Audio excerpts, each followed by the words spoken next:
Welcome everybody. Thanks for having me as a guest. I will tell a few words about myself. My name is Dror Padon. I am from Israel, although I do live in Germany for the past 10 years.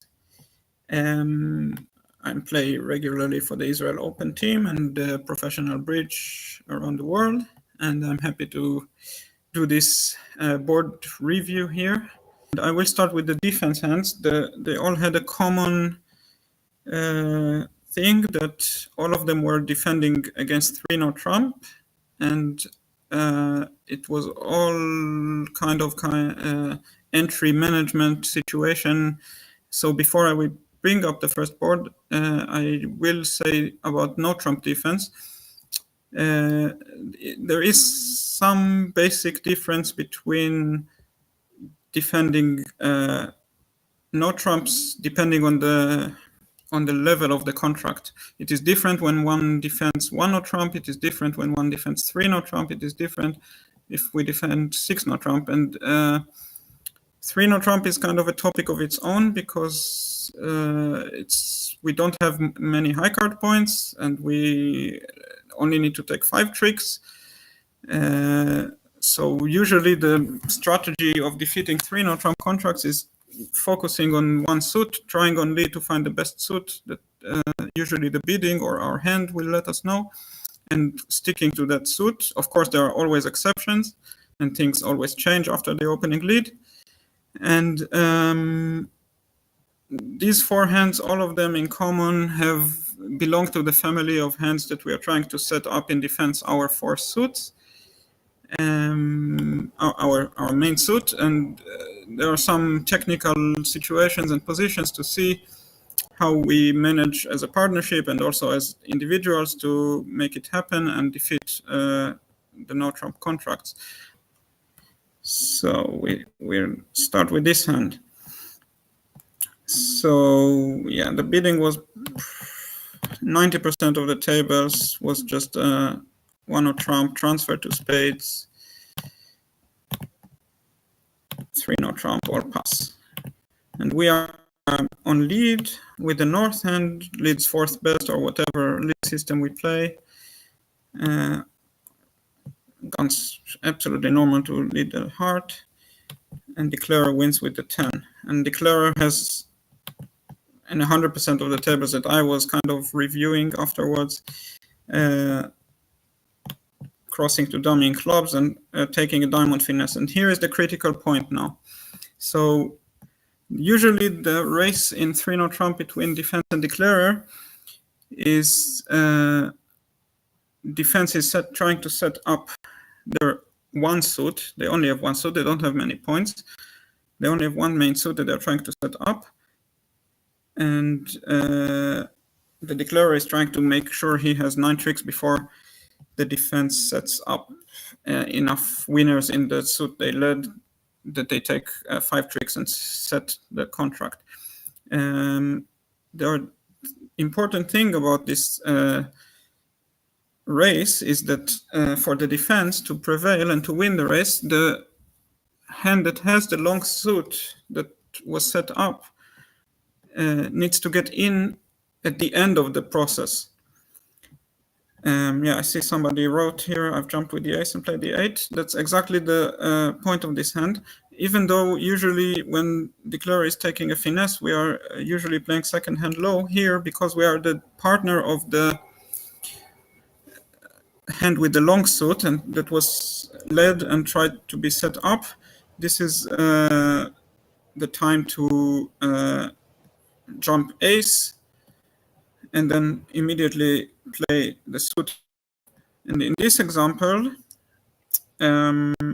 it's really fatal not to do it because there's not only that partner, if we don't jump ace, partner will win the queen of diamonds.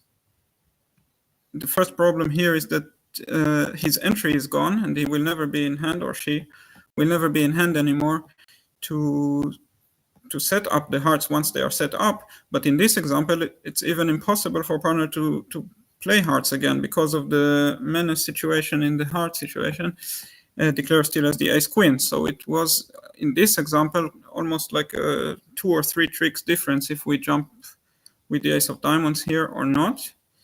So this is kind of the basic example that when trying to set up a suit, we try as defense to first use the entries that the short hand, that the hand that has less in the opening lead suit has, so they can clear the suit, and then only in the end of the process that the hand with the setup suit gets in and cashes the winners to beat the contract.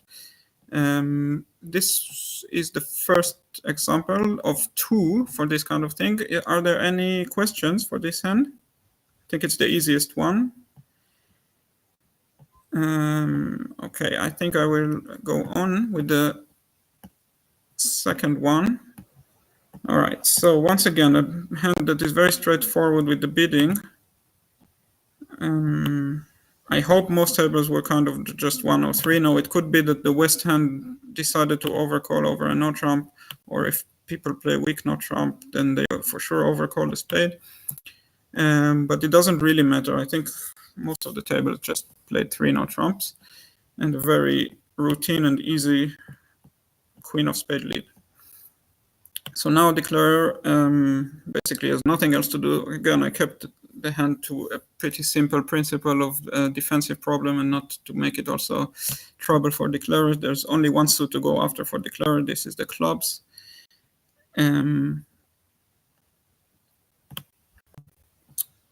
This is a nice comment from Svetlana here that as declarer to see the problem with West leading the long suit. This is usually the case that the one on lead has led from a long suit and not from a short suit. If you see as declarer this problem that you want West to be in first with one of the club high cards, then it does make sense to cross to dummy first and then pretend like you are taking a club finesse, which would have made the same problem as the hand before. But here, what I was thinking when I came up with the hand is just that it's very natural for declarer to play a club from hand, and now this hand, the West hand, is on the spot. It does look kind of weird not to jump with the king of club, especially if declarer does have the ace of club, then the king doesn't even take a trick. But when we kind of stop and analyze it for like no more than 2 or 3 seconds, we know that declarer does not have the ace of club, because nobody plays the clubs like that with ace of club, would always take a finesse, because declarer cannot see the cards of the opponents. And so here, the first temptation obviously is to just jump with the king and continue the suit, but then the problem, I will just do it very quickly,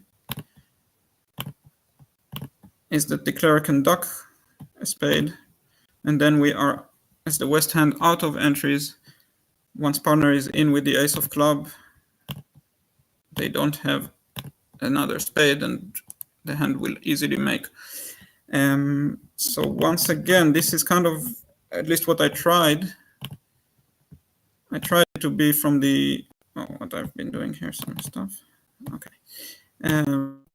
I tried to make the same kind of problem, but from the other hand, to be actually delaying the entry with the longer hand and letting partner win first, so we can win later once our suit is set up and beat the contract. Okay, so now I think I will take a small break from defense, because this is getting a bit repetitive, and I will go for a play problem, a declarer hand. Yeah, there are 2 declaring hands. The one of them is very simple and very nice, and I also saw that it has been kind of 50-50 in terms of who made it and who didn't. So this is board 5, and the hand is a very, very, very simple hand in terms of how to play. It's a 4-spade contract that is pretty standard pass a diamond, pass a spade, 2 spades, 4 spades. Pretty much in all tables. Maybe some tables play weak no trump and got to it in another way, but kind of standard at all tables. So the play is very simple. We have 2 heart losers, a potential spade loser, a potential 1 or 2 diamond losers. It looks like we just take a spade hook, and when that doesn't work, we take a diamond hook. But there is a nice saying about declarer play that I have been told as I was a kid and started to play bridge and always got annoyed when I got into bad contracts or stuff like that. Many times I heard from coaches or from people who were mentoring me, once the bidding is over, you should forget about it, what happened, and you should concentrate on how to play the contract. Now, in principle, it is true. You should forget about how you got into a bad contract or to a contract you don't like or whatever, and try to concentrate on doing your best. But the bidding should not be forgotten, because the bidding has a lot of information that can be very helpful for declarer and for defense, for that matter. And here, it's only not even a bid that gives away the information, but it's actually it's a pass that gives an information, because the bidding starts with a pass by North, and then we just bid to the game, and then North leads ace or king of hearts, and then whatever plays some cards, and we cross to dummy and take the spade finesse that we obviously going to take, and it's offside. And now we still have this diamond loser. That the normal play is to take a diamond finesse, because as we all know, 8 ever, 9 never. But here is the bidding, the thing that gives us the clue, or the information, not even a clue, but it's kind of 100% information that the queen of diamond is offside. And why is that? Because the hand that was on lead and passed initially has showed ace king of hearts and the king of spades, and those are already 10 points. With the queen of diamonds on top, that would make it 12 points, and we would expect probably everybody with 12 points to open the bidding in first seat. So actually, even though this is not the right technical play in the diamond suit, we, through the bidding, have the information that our only chance to make this hand is if the queen of diamond drops. And this is just a question of, do we remember what happened in the bidding? Do we remember which cards were played so far? And yeah, somebody is writing that after the same start, my teammate cashed and played the ace of spade and the spade, and North was end played. So first of all, it is not really, I can try to make it here. I can try to make it work here to show that it's not really an end play, but also, first of all, there needed to be an information that the finesse is not working, and I don't know why there should be any of this information. Maybe North has opened with 10 points or something, so it was kind of marked, I don't know. But also, there is no real end play. I forgot to clear the clubs. Let's clear the clubs. Then play a spade to the ace and a spade. Okay, so now it looks like North is end played, but it's not really true, because when North gives us a rough and discard, we can enjoy one rough and one discard, but we still did not get rid of the loser. So if this happened, the only thing North needs to do is not to break the diamond suit. And then we are back to square one. So anyway, this one's one cute little hand to show that sometimes, as we know, bridge is kind of like a riddle, and sometimes there are more stuff that we know and more stuff or less stuff that we know. Sometimes we just go for a 50% chance. Sometimes we just know that this is our only hope. We just need to always keep it in the back of our minds what happened in the bidding, and sometimes even a pass is a tell that gives the difference between making or going down in a game. So with the north hand, we open a spade, and our partner, I watched the tables like for the auctions, and not every table bid like I expected them to bid, which is 2 diamond, because many pairs use some kind of systems of showing fit or whatever, but I think it still applies for this forum that most tables did bid 2 diamond. And now with the north hand, it doesn't really matter if we now raise diamonds or we bid 2 spades. It does matter what, like, how your style is, and you should discuss it with your partner what you should do. But for this hand, it doesn't really matter, because whatever you do, the next bid partner does is 4 spades. It doesn't matter if you bid 2 spades or if you bid 3 diamonds, partner jumps to 4 spades. And now it looks very like a nothing hand, like a no problem hand, because we have 14 points.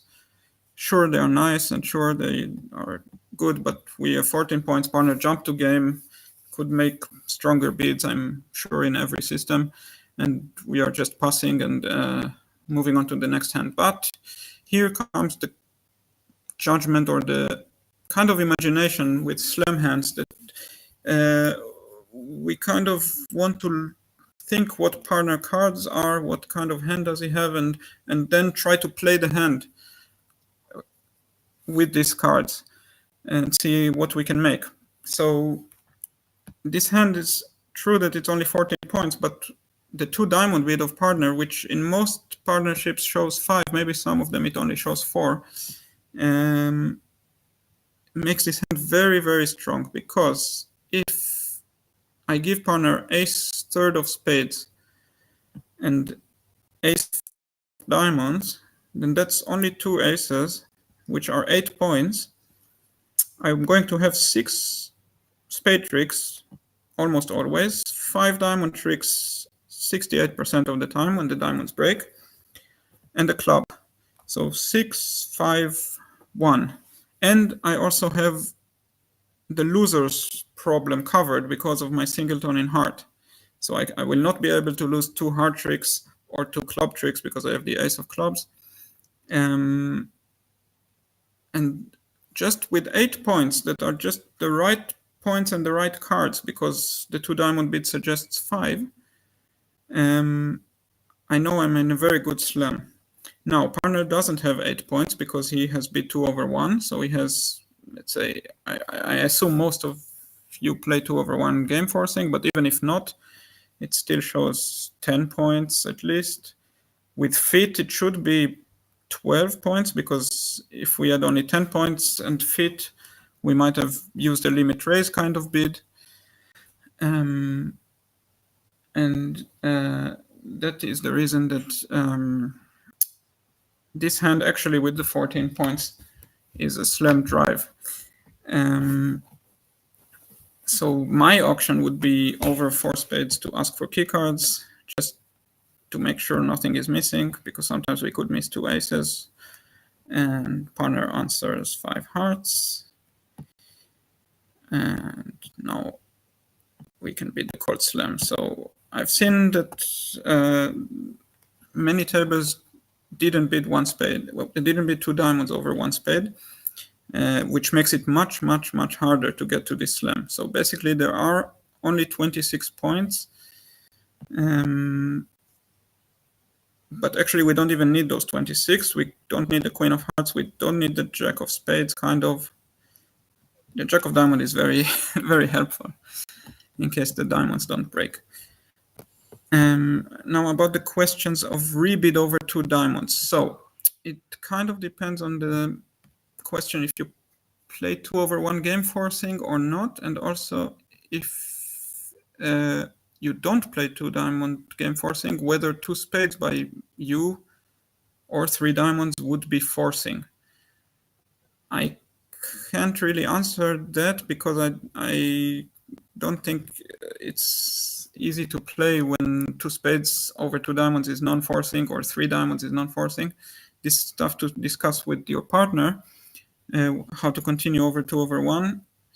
Yeah, somebody writes the 2 spade and 3 diamond are both non-forcing. If that is the case, of course, I cannot bid either of them. I have to bid 3 spades or 4 diamonds or whatever. Because the hand, as I said, it was now driving to slam opposite to aces. It could obviously it should be strong enough to make game, even if partner doesn't have a spade fit. We obviously over 2 diamond don't know about the spade fit. Jumping to 3 spades is kind of taking a lot of room to get back to the diamond suit if partner doesn't have a fit in spades. We don't know that yet when he bids 2 diamonds. So I would prefer to kind of raise diamonds if I have to not bid 2 spades. But whatever is forcing, because 3 diamonds non-forcing is not doing justice to this hand. What would 3 heart be? So yes, that's a good question. Some people play that 3 hearts would be a splinter with a diamond fit. Once again, I'm not sure it is exactly fitting this hand because it's kind of showing more diamond fit and maybe not 6 spades. But it is an alternative. If 2 spades is non-forcing, if 3 diamonds is non-forcing, I might, and 3 hearts as a splinter is available, I'm happy to use that. I do recommend for pairs that don't play 2 over 1 game forcing to still play that the 2 over 1 guarantees one more bid from the guy that from the seat that bid the 2 over 1. So the 1 spade 2 diamond is guaranteeing one more bid, even if it's not game forcing, meaning still forcing 3 diamonds, still forcing 1 round. That's just a personal recommendation because I think it's very hard to manage otherwise. All right, so once again, I've made it pretty simple for bidding purposes. Tuner Trump, Stayman, whoever plays puppet then puppet, and whatever, I just give the Stayman option here. So North is leading his 4th best from his long suit, and now the spotlight is on the South hand. The thing here with this is a very classical technical example that I'm sure many of you have already seen in books, with ace queen third. That is, even though third hand in no trump or whatever third hand plays high, it's a very good example of exception to this rule, that third hand doesn't play the highest but still plays high. But let's see what happens when we don't play the queen, when we play the ace. So we play the ace and we continue with the queen, and now the declarer can duck because what else? Why wouldn't he or she? And now declarer doesn't have much to do except taking a club finesse, which loses. And now South doesn't have any more hearts to play, and the contract is making the rest of the tricks or declarers. If we play the queen of hearts on the second trick, on the first trick, sorry, declarer can still duck, but declarer doesn't see our cards. Declarer doesn't know that the lead was from jack fifth or from ace jack fifth or from ace fourth, ace jack fourth. And declarer has a very legitimate line of play of just taking a club finesse.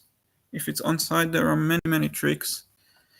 And there is no declarer that can risk now going down a trick 1 by ducking this and just losing the first 5 hard tricks.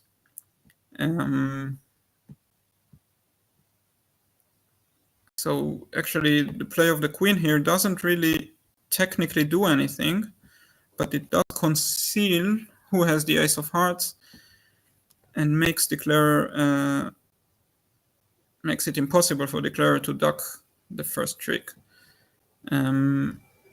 This is the very classical example because of ace queen third. It actually cannot technically cost anything because declarer opened the no trump. The only thing that the queen can be fatal to is if declarer has a stiff king. Otherwise, the queen is as good as the ace, because if the queen wins, we just plays ace and another one. If partner has the king, it's okay, nothing happened. And we win when declarer has a kind of hand that he has the king and cannot duck the first trick because declarer has no idea who has the ace of hearts. This kind of thing can also apply. Sometimes there are hands that are pretty nice that with ace jack third and the same kind of lead. Ace jack third, small, and sometimes maybe because of a point count or because of some different reasons, it could also be right to play the jack. But of course, it's not the same thing, because when we have third and partner has, for example, in this hand, king 9 fifth, then we just have, by playing the ace and the jack, we just have the first 5 tricks of the suit. So this is a bit more complicated to analyze when we should play the ace or when we should play the jack. But when it's ace queen third or ace queen fourth, as long as we never suspect that declarer can have a stiff king, it is always right to play the queen in the first trick. I actually haven't seen, because it was in the last match, I haven't seen the results for this board. So I don't know how many made 3 no trump and how many went down. But I hope it has been a bit of a nice little hand. Okay, so let's go on with the last hand for the defense. So on this hand, again, I try to make a bidding kind of simple and easy at all tables. Obviously, some people play multi-2 diamond or something like that, or I don't know, decided to do different things maybe over the 2 spade, but this was the standard bidding auction. 2 spades weak, 2 no trump plus 3 no trump. And now the lead is a 9 of spade. And this is again kind of the entry management kind of thing from the earlier examples, where here is not about who gets in first to clear the rest, so the other player can get in later and catch the winners in the suit, but it's more about keeping the communication between both defenders so the suit can be cleared. Here somebody writes that you need to take the ace of spade. No, the declarer best chance is to play a low spade and hope that the defender wins with the king. If that happens, the defender now, after winning the king of spades, plays a second spade, and that has cleared west of his spades. So west now has 2 entries to his hand, the king of clubs and the king of diamonds, but neither time can declarer use one of these entries to continue attacking the spade suit. And East has an entry, but once the spades are not cleared, it doesn't help to get in because there are still no winners in his suit. So it's another kind of example of third hand not playing high. The way to beat the hand is to play, well, you don't have to play a low spade, you can also play the 10 of spade in case partner's 9 is a singleton. But here the 10 of spade, what it does is the declarer is forced to win it with the queen of spade in the first round of the spades. So now when declarer tries to take a club finesse or to set anything, set a suit. If it goes after diamonds, then of course West needs to jump quickly to play the second spade, or when Declare decides to go after the club finesse, which is also a legitimate line of play, it loses and West can clear the suit, and then East has an ace of diamond that is an entry to the spade winners. Right. So again, here I didn't really manage to make it a very easy bidding hand.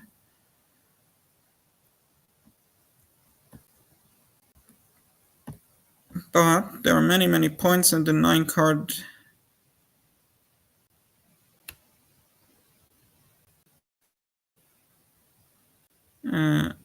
and the 9 card spade fit.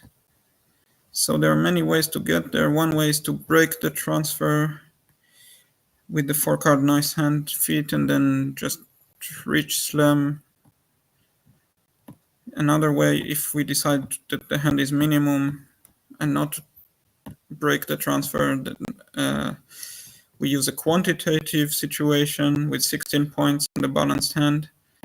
And then, of course, North needs to accept because of the very good spade fit.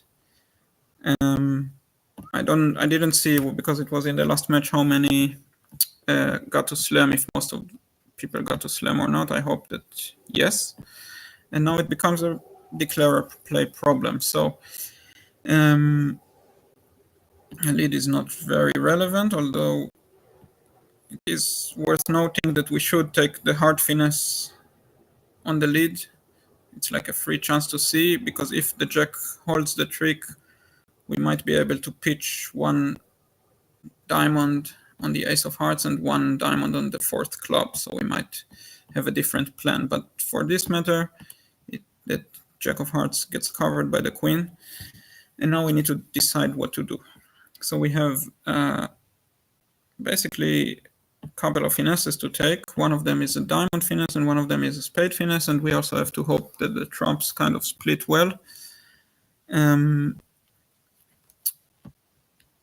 So here, the thing is that we need to plan the entire hand and to think, first of all, we need to realize that there are 2 ways to play the spade suit.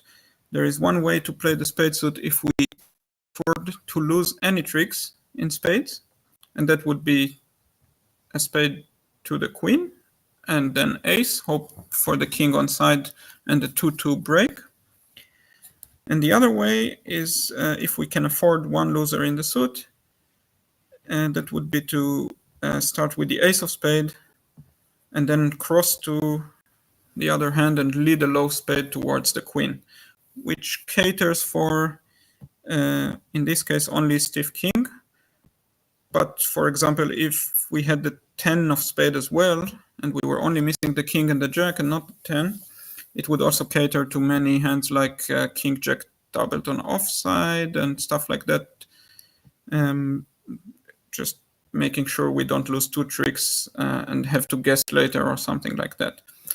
But here is the question: how do we know how many spades we can lose? We don't know it yet because we have a potential diamond loser. So here the key to the hand is to first take the diamond finesse and not go after trumps first. First we take a diamond finesse, and we don't take it because it's important for us to do something with the diamond suit. The only reason that we take the diamond finesse first is that we need to find out how many trump losers we can afford. Can we afford the trump loser or not? So in this case, the classical example is that the diamond finesse wins, and now we can afford to lose only 1 spade trick. We can afford to lose a spade trick. So we don't take the immediate spade finesse, but we play spade to the ace. And when nothing happens, if it gets followed low, we just cross again and play a low spade to the queen. Of course, in this example, I've put a stiff king offside, so whoever did take a spade finesse got punished and went down in a slam. This is kind of a safe, it's not really from the safety play family, but it is kind of a safety play in the sense that there are different ways to play suit combinations depending how many tricks we need in that suit or how many losers we can afford in that suit, and we need to take it to consideration. Here, obviously, there is also combined with first trying to find out if we can afford safety play or not. So here South opens one diamond, and the first problem has West. West has a 13.433 hand, which is pretty bad actually. But it does have semi-fit for every suit. It does have a 4-card major, and it does have an opening bid. And some people might think, oh, we are vulnerable and it's dangerous, so we shouldn't bid and we should pass. But my point of the hand that I brought it was to show that because you are vulnerable, and especially because you are vulnerable against not, the important thing about those kind of hands is to try to find out quickly if we have a chance to make a game. Because vulnerable games are basically the way to make most imps or to make most points, and they are the most important things not to miss in team games, stuff like that. So actually, because of the vulnerability, it is very important that this hand does get in the auction. Now, the other thing about this kind of hands, if I don't double now, if I pass, it's not going to get less dangerous to bid later. So whatever happens later, if I pass now, I'm never bidding with this hand again. I don't have a suit, I don't have a shape, there is no way that I'm ever going to be bidding again with this hand. And what happens here now, assume that West had not heard what I just said for the last minute and passed. And now we are switching seats to the North hand, and it is exactly the same tactical bidding vulnerabilities thing that except it's from the other side now. We are white, we are not vulnerable, and the ops are vulnerable. Partner opened the bidding, and right hand side passed, and we have to decide if we respond now to the opening or not. And the reason that it's important to respond to the opening is exactly the same reason that it was important to double takeout from the West hand. It's the reason that our opponents are vulnerable, we are not. I only have 3 points, and so far opponents have been silent, and there are obviously no guarantees that they make a game for sure. Partner can also be strong, and we can also be balance of the points, but still the odds are with me because of my vulnerability. If I bid now and it causes my opponents to miss a vulnerable game, it wins way more than if I bid now and partner jumps somewhere and we go down. And the reason is the vulnerability. When they miss a vulnerable game, it is they miss 600 points in a 3-no, for example, or 620 if they play 4 hearts. Let's say they take plus part score 100 or whatever. If I go down in something, it's only 50 per down. And my alternative also is not like I make something else. I might make a part score. I might let them play and make something. So it's very, very good odds for me to try to bid and hope that it does more damage to them than it kind of makes my partner happy and jump in some levels. So what happens now is that if we bid, the East hand now can't really do anything because it's pretty bad 12 balanced points and not the right shape for a takeout double because there are no 4 hearts. And this is really now partner already passed over the diamond. So there is really no real reason to do anything. And as I said before, now South is going to support. As I said before, with the West hand, once you didn't bid the first time, you are done for the rest of the hand. You have no chance to bid anymore. And this would be one scenario if the West hand passes. and the north hand does the right thing by beating. And so there are two things that I wanted to show with this hand is that one, when we are not, we try to be aggressive and show at least one time that we have points so that we try to get to a vulnerable game. And from the other side of that, when we are not vulnerable against vulnerable, we are willing to preempt also and to bid more than we have, and to just for the upside of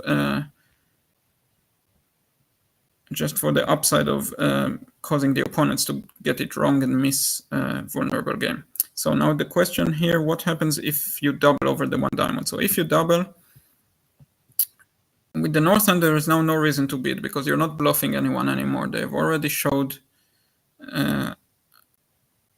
points, so now bidding would show kind of seriousness, and there's no reason to bid. And now the east hand can decide to just jump to 3 no trump because we have 12 points, 2 tens, which are always good in no trumps, partner doubled, so we expect 12 points or something like that. And with the tens and with the fact that we know that where the most of the high card points are, it's probably right to just jump to 3 no trump. That would be my suggested option. Another question is what to do after a weak no trump opening. So this is a classic example of weak no trump just preempting the hand. I can't say that any hand can act over a weak no trump opening because the west hand is not strong enough to double a weak no trump. You need kind of a strong no trump opener or 14 points okay hand, and the other hand can also not do it. So a weak no trump is a winner here. One last thing that I will say is that if it does go one diamond and nobody from west and north had listened to me talking for the last 3 minutes here and both passed, the east hand now should balance with the 1 no trump. And the balancing no trump, every partnership can have their agreement, but a balancing no trump should always include hands that have minimal opening values. You could agree on 11 to 14, you could agree on 12 to 15, you could agree on 10 to 13, whatever you prefer, but it definitely cannot be 15 to 17 because you do need to have an option to bid when the auction started 1 something pass with an opening bid. Okay. I think I'm done with my hands. So now I got one chat. I saw somebody asking about board 15, and I will just bring it up. There is a question here that why was 1 no trump a winner as a weak no trump?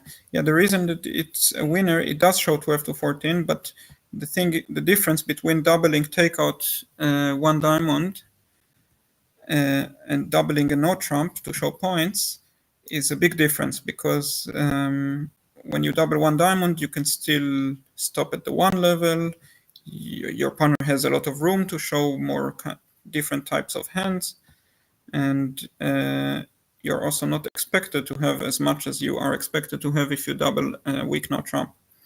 So this is the reason that opening 1 no trump weak kind of manages to steal the hand without anybody having really an option to bid. Of course, you could double with 13 points a weak no trump, but it is very aggressive even in this kind of vulnerability.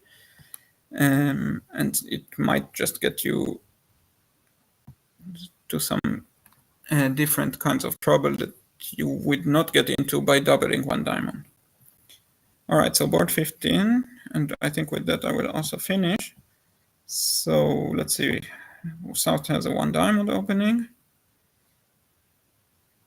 1 heart by West, and now the North hand. So this is a nice little bid problem. There is one option to pass and play for penalties, but I would not recommend that because of the diamond fit and because of the weak heart spots. This is not a very good defensive hand at the 1 level. It's always a warning sign when we have a good fit to part that we should not defend in a low level against the opponents. So now it's still a question what we should bid. Should we bid one of Trump or should we support diamonds? And once again, I think supporting at first is even though it's a minor, is the kind of the priority, especially with unbalanced hands.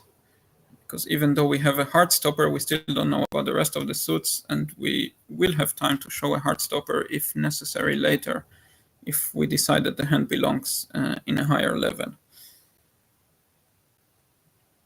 So now the question is also what to support. I would assume 2 diamond is enough, even though it's 10 points, but the stiff king is pretty bad. The king of hearts is not as great anymore because it doesn't really play well in a diamond contract.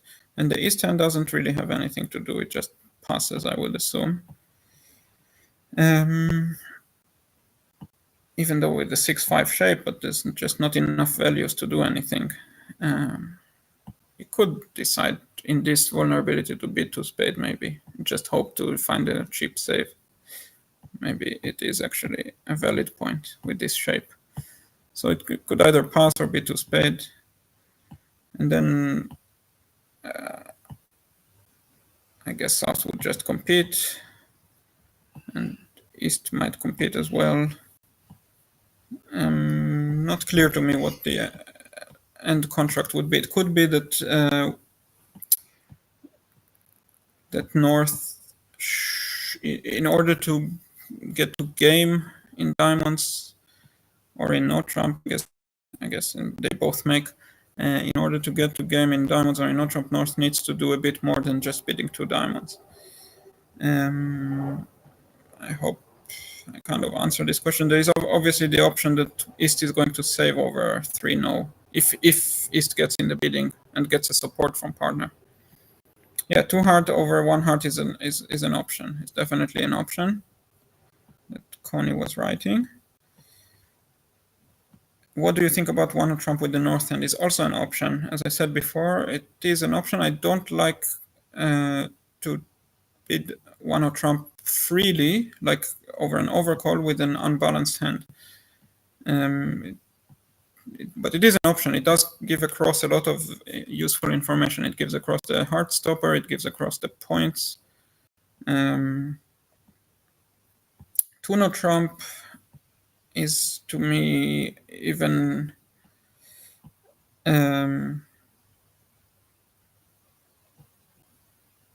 yeah, 2 no trump was also suggested. Yeah, that I lack points and I lack shape, so 2 no trump should have 11 points more or less, and kind of maybe a better stopper and kind of a balanced hand also. So 2 no trump to me is not a good bid. Is the north hand good enough for a Q bid? So yeah, I think it's very close because of the 10 points is enough, but the stiff king is not really 3 points. But on the other hand, I do have a singleton in case we do end up in playing in diamonds. So I think it's pretty close between raising to 2 diamonds or to Q bid 2 hearts. I could also live with bidding 1 trump, but I think I prefer the diamond support bids a bit more. Okay, so I think this is it. Thank you very much, everyone, for staying with me and listening to my monologues here. And I hope you enjoyed.